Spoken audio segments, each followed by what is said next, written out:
Gas किन बोलेन भनेको त साथीहरू ग्यास खोज्न त कसैले पनि मैले फेरि रिस उठेर मैले फेरि आगोमा पकाउने सुरु गरेँ साथीहरू। लेउ लाउन अल्छीले मैले फेरि डेब्ची बसालेँ। दाल हेर्नु पाकिसकेको रहेछ, सिमी दाल बसाले चाहिँ पाकिसकेको रहेछ, त्यही भएर घोल्न सुरु गरिसकेँ।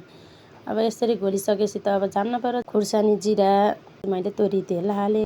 तोरी तेल हालिसकेको डढेसित दाल हाल्नै पर्यो। दाल हालिसकेर फेरि चलाएँ मैले साथीहरू।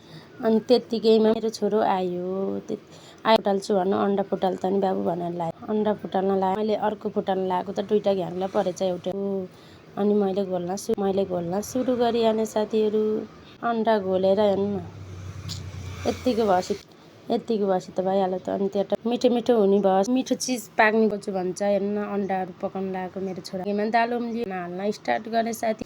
चटनी दालमा अन्डा थियो। आमाले तातो भयो पोलो भन्नुभयो। हेर्नु मैले लास्ट तातो भयो भने खाऊ भनेको छु केटाटीलाई। त्यत्तिकैमा मैले नै खाएको हेर्नु गम